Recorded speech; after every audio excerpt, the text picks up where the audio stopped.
What if the most devastating blow to your dignity didn't come from an enemy, but from the one who swore to love you? One careless joke at a dinner party, just laughter to some, but a fatal crack in the foundation of a marriage.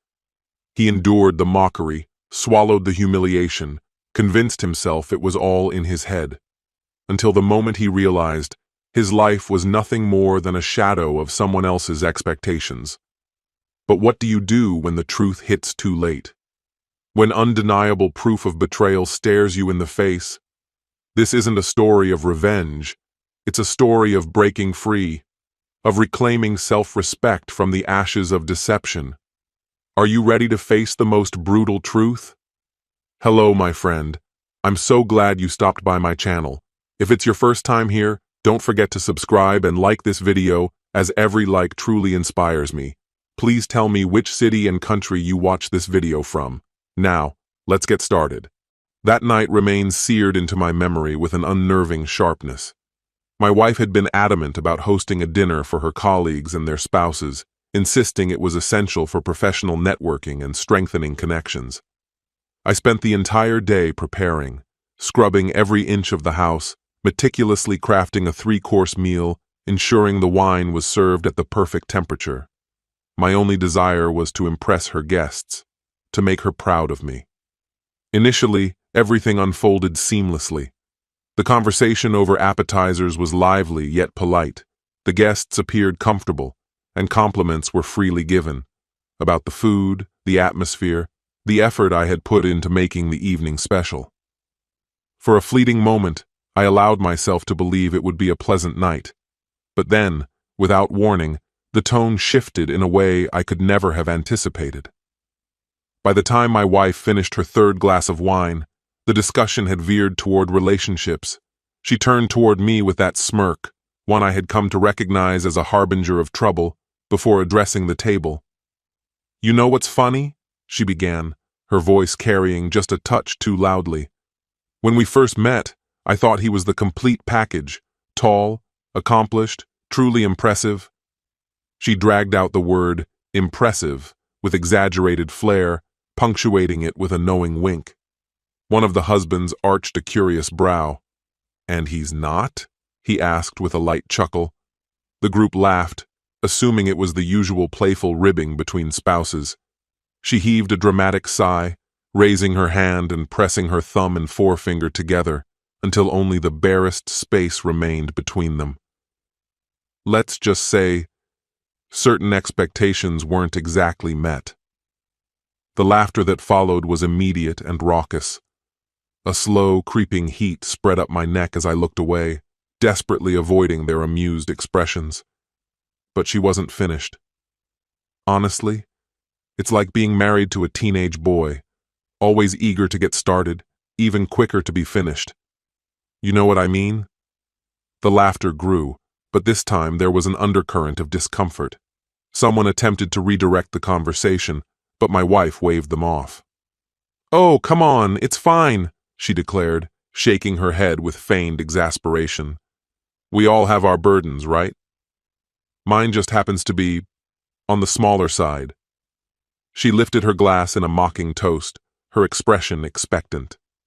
After a pause, the others raised theirs as well, some hesitantly, some merely out of obligation, but the air in the room had turned unbearably thick. I sat frozen, my meal untouched, while the conversation drifted elsewhere. But it was too late. The damage had already been done. I saw it in their faces, the quiet unease, the pity, the unspoken agreement that this moment could never be undone.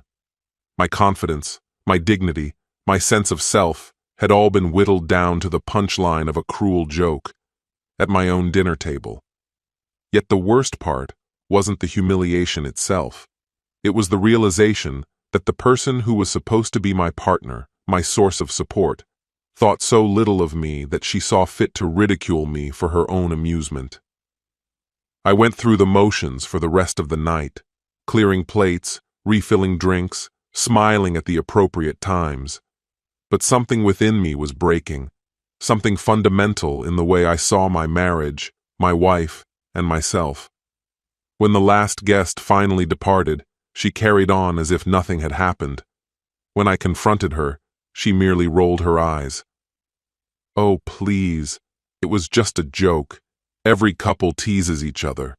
You're being way too sensitive."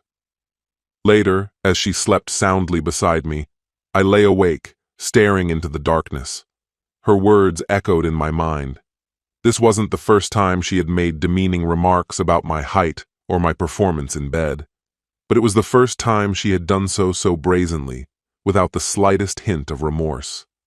I had no way of knowing in that moment that this dinner would mark a turning point, a catalyst forcing me to see our relationship for what it truly was. Sometimes it takes public humiliation to finally open your eyes. As I lay there, memories flooded back, each one another cut I hadn't realized was bleeding.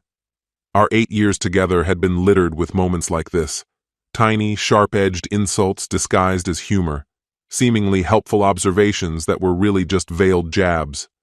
At first, I convinced myself she meant well. Before formal events, she'd suggest, "Maybe try shoes with a thicker sole. It might make you seem more confident."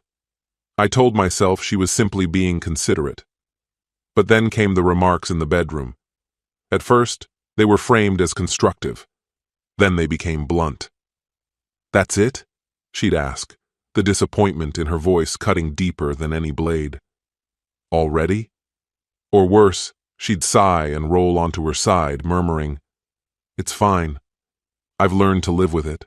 Each time I tried harder to meet her expectations. Each time I was met with the same dismissive sighs, the same small shakes of her head. Even moments of personal success were met with indifference. When I earned a promotion at work, a milestone I had worked tirelessly for, her reaction was lukewarm. "That's nice," she said. "I guess they didn't have many options this year." And just like that, the conversation pivoted to her own achievements. I remember standing in the kitchen, the unopened champagne bottle sitting untouched on the counter as she spoke about herself for nearly an hour. Family gatherings were no refuge either. She'd introduced me with a smile that never quite reached her eyes. "This is my husband. Not quite what I pictured growing up, but we make do, don't we?" The laughter that followed was light-hearted, for everyone but me. Even the mundane moments stung. Shopping trips became an exercise in embarrassment. She'd hold up smaller sizes and joke, "Maybe one day, huh?" loud enough for others to hear. If I picked something for myself, she'd wrinkle her nose. "It's okay, I guess. But it doesn't really do you any favors." My hobbies weren't safe from her ridicule either. When I finally decided to learn guitar, something I had always wanted to do, she laughed to her friends over the phone. "It's adorable. His fingers are too small for some of the chords, but he tries so hard." 3 months later, I gave up. The most painful part was her strategy. She'd build me up in private just to tear me down in public. She'd tell me I looked handsome before an event, only to joke to others that she had to dress me because I had no fashion sense. She'd compliment my cooking in the kitchen, only to later tell guests I was still learning the basics. Even our vacations followed the same pattern. I was always an afterthought, a supporting character in my own life. That night after the dinner party, I saw it clearly for the first time. This wasn't love. It never had been. She never missed an opportunity to criticize my ability to organize, my navigation skills, or my choice of restaurants, all while crafting a digital illusion of our idyllic relationship. The contrast between the life she presented online and the reality we lived was jarring. The night after hosting a dinner party, I scrolled through her Instagram and saw her latest post. An unforgettable evening with the best company and my incredible husband who made it all possible. The comments overflowed with adoration, heart emojis, admiration, and praise for our supposedly perfect marriage.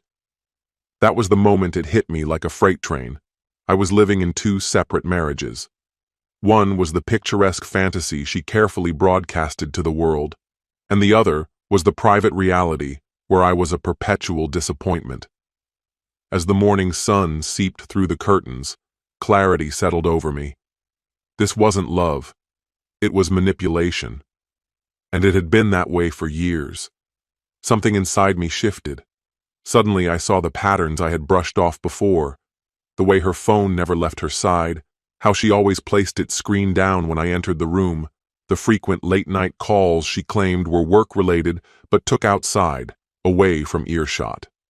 2 days after the dinner party, she left her phone unattended on the kitchen counter while she showered. It vibrated incessantly with incoming messages. Until that moment, I had never invaded her privacy. Trust had always been sacred to me, even if I was the only one honoring it. But this time, I couldn't ignore it. The screen displayed notifications from a contact saved as Work Project Lead. Miss you already. Last night was amazing. When can we steal another moment? My hands trembled as I picked up the device. By some cruel twist of fate, or maybe just her own negligence, she had never changed the password since the day we set up our phones together. I unlocked it and felt my world fracture. Hundreds of messages unraveled before me, spanning months. Explicit photos, passionate exchanges, hotel reservations, and meticulously laid plans for their next tryst. The latest conversation detailed a dinner they had arranged for the following night, during which, according to her, I would be working late. That was news to me. But what shattered me most were the messages about me. He has no clue, she had typed, too busy bending over backward to please me. Her lover had asked if she ever felt guilty. Guilty? For what? She replied. Being with a real man for once? He should be grateful I stayed this long. As I kept scrolling, I found her texts from the night of the dinner party. He just sits there and takes it.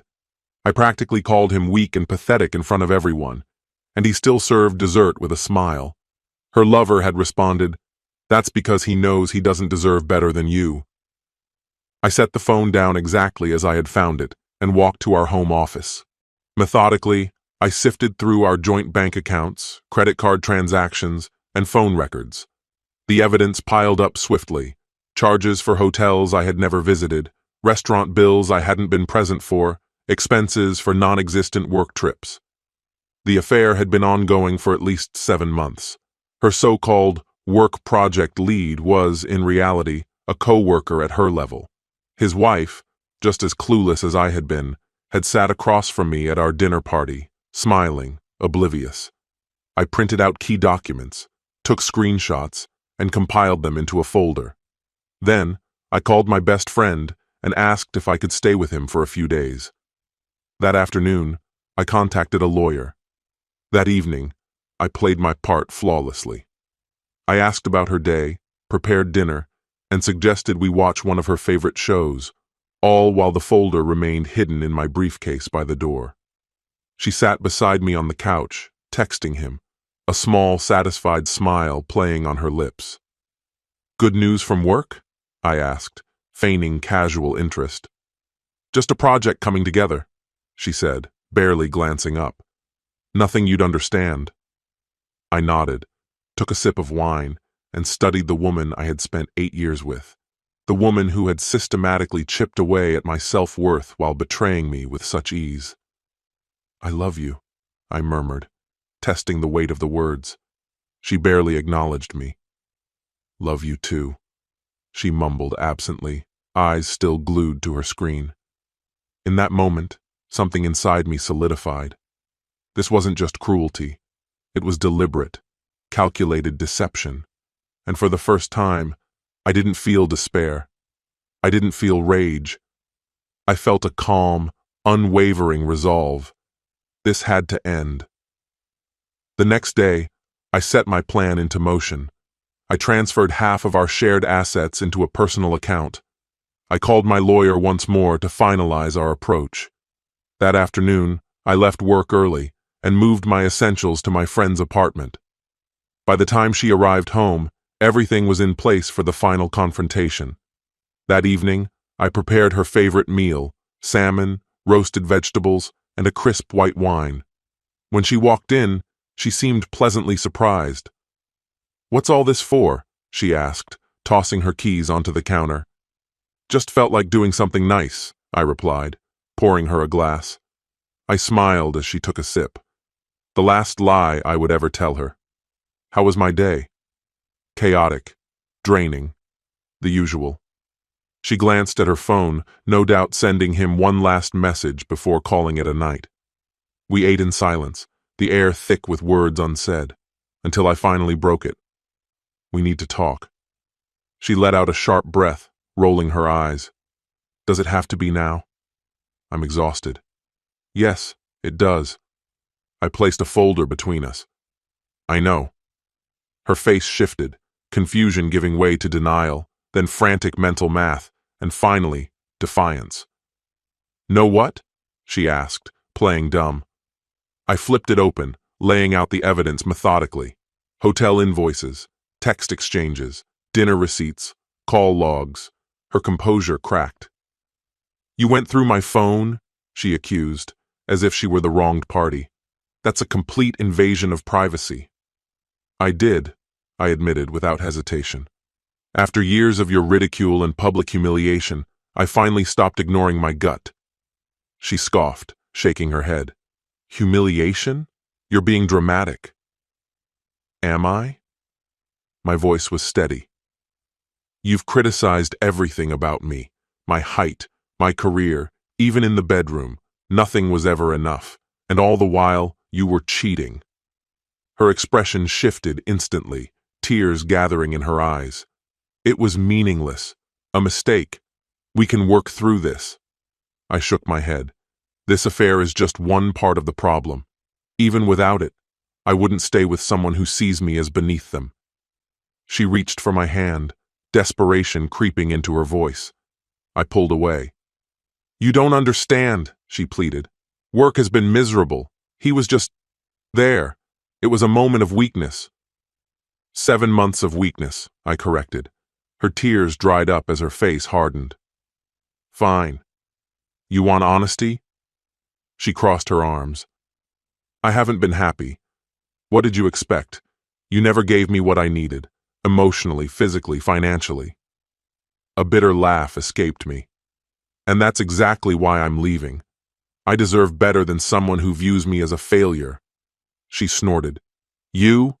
Better than me? Good luck finding someone willing to tolerate your shortcomings. She gestured vaguely, as if summarizing every flaw she saw in me. But for the first time, I felt nothing.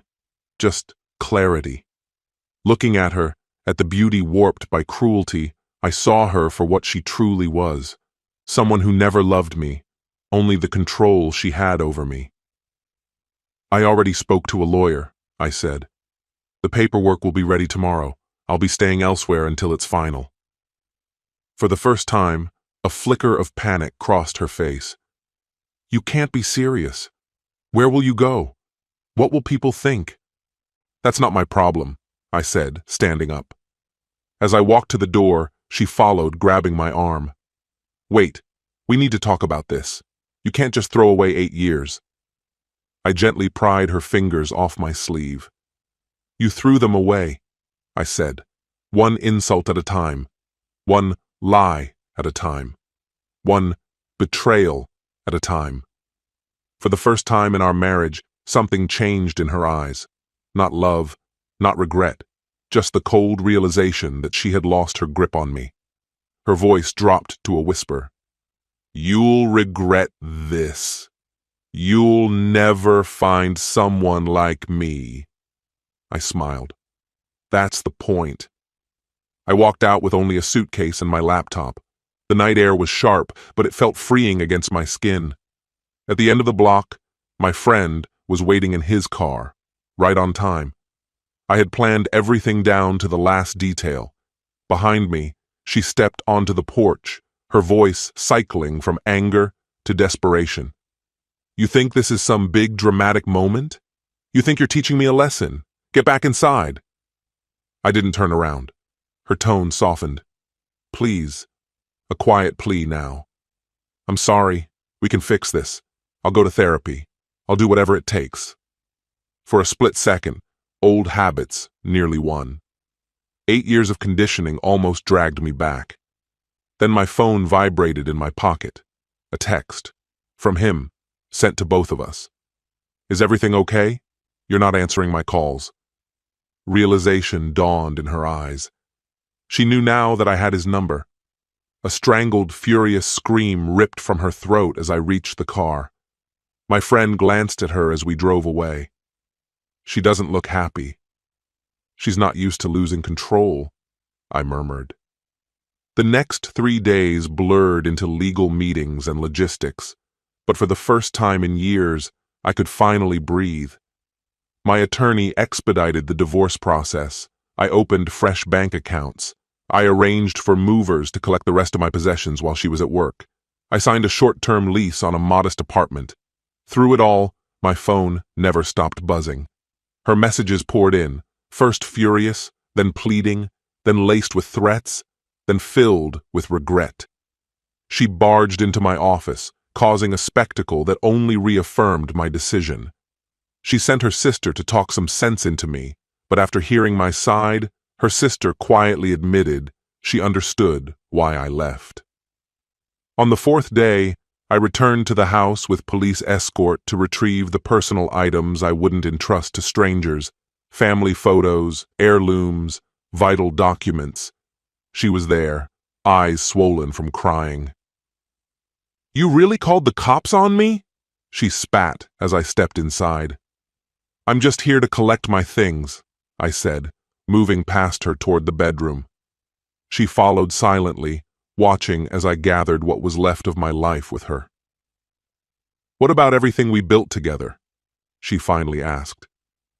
"Are you just walking away from all of it?" I paused before responding. "Number that was lost the moment you decided I wasn't enough." "I never said that." "You didn't have to," I cut in. "You showed it, again and again, in 1,000 small ways." For once, she had no response. She lingered in the doorway, looking diminished as I carried my things past her. Just as I reached the exit, she made one last attempt. "Your name is still on the mortgage," she reminded me. "You're still responsible for half." I nodded. "My lawyer will handle it. Sell the house if you need to." "I can't afford it alone," she admitted, her voice cracking. "That's not my problem anymore." Her expression hardened, bitterness returning. "This is exactly why I needed someone else. You never even fought for us." I looked at her, really looked at her, not as the person I once adored, nor as the one who had manipulated me, but as someone deeply insecure, someone who lifted herself by cutting others down. "I won't fight for something that breaks me," I said, my voice steady. "That's not weakness. That's self-respect." I stepped outside, closing the door behind me. As the lock clicked into place, I heard the sound of her raw, unrestrained sob. It followed me down the walkway. In the officer's car, I exhaled. For the first time in years, I felt truly free. My phone vibrated with another call from her. I turned it off. "All set?" the officer asked. "Getting there," I said, watching the house shrink in the side mirror as we drove away. 6 months changed everything. The divorce was finalized quicker than expected. Once she realized I wasn't coming back, she didn't fight it. The house sold swiftly, and after splitting the proceeds, I had enough to put a down payment on a sleek, modern condo downtown, closer to work. The first month alone was the hardest. I would wake up reaching for someone who wasn't there, momentarily forgetting why. But as time passed, those moments became rare. I joined a gym, not for appearances, but to reclaim my strength. I started therapy, unraveling years of subtle manipulation I hadn't realized I had absorbed. At work, I took on a major project that had once intimidated me. Without her voice in my head undermining me, I excelled. 3 months after leaving, I earned a promotion I had once been too hesitant to chase. I reconnected with friends she had quietly pushed away. I picked up my guitar again. I cooked meals I actually enjoyed, free from criticism. These small freedoms accumulated, shaping a life of my own choosing rather than one dictated by her expectations. Dating wasn't a priority, but 4 months after the split, I met someone at a corporate event. She was the project manager for a client's company, sharp, confident, genuinely kind. Conversation flowed easily, and when she suggested coffee the following week, I surprised myself by agreeing. One coffee turned into dinner, then weekend hikes, then more. She never made me feel small or inadequate. The first time we were intimate, I braced for old wounds to resurface. Instead, she was present, open. When it was over, she pulled me close and whispered, "That was perfect." 3 simple words sealed wounds I hadn't realized were still open. Then came the moment I had quietly dreaded. A friend's wedding, hosted at an upscale venue where local professionals often gathered. The chances of running into my ex were high. I arrived with my new partner, feeling at ease in my tailored suit, secure in the life I had rebuilt. An hour into the reception, amid laughter and conversation, I sensed her before I saw her. Across the room, my ex stood watching. She looked thinner, her outfit meticulously chosen to project confidence. Our eyes met briefly. I gave a polite nod and returned to my conversation without pause. Later, as my partner and I swayed to the music, she approached. "You look well," she said, her voice carefully composed. "Thank you. So do you," I replied, just as evenly. A dense silence stretched between us, laden with all the things neither of us was willing to say in a room full of people. Eventually, she was the one to break it. "I heard about your promotion," she said, her tone carefully even. "Congratulations." "Appreciate it," I replied. Her gaze flickered to my partner, who had momentarily stepped away to fetch drinks. "She seems wonderful." "She is," I answered without a second thought. "Very." Another silence fell. She seemed to be waiting, perhaps for me to ask about her life, to show some sign that I still cared, that I missed her. I gave her neither. Finally, she released a quiet breath. "I should get back to my table." I nodded, following her line of sight to where she sat, the lone figure among couples. Just as she turned to go, she hesitated, then spoke again. "For what it's worth, I'm sorry. For everything."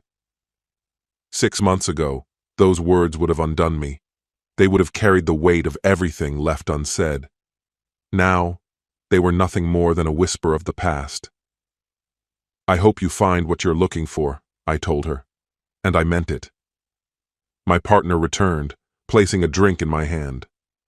"Was that?" "Yes," I confirmed. That chapter had closed long ago. She squeezed my hand gently, a silent acknowledgement passing between us, and together we rejoined our friends. Later, as we exited the reception, I stole one last glance across the room. My ex-wife was watching, her expression unreadable as she caught sight of me laughing at something my partner had whispered in my ear.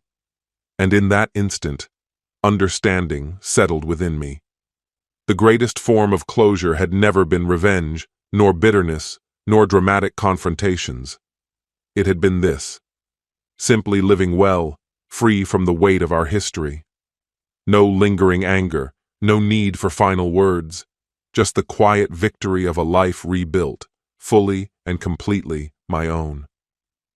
Stepping into the night, I held my head high, my fingers entwined with someone who truly cherished me. This story has come to an end. Too often, we tolerate humiliation, justify toxic behavior, and fear change. But the truth is, love should never break you, and a partnership should never belittle you. If someone constantly makes you feel not good enough, the problem isn't you. It's their need for control. Leaving isn't weakness, it's self-preservation. Never let anyone diminish your worth. Respect yourself, and the world will follow. What's your opinion? Share it in the comments, my friend. And if you like this story, check out other exciting videos on my channel. I'll say goodbye until the next video. See you.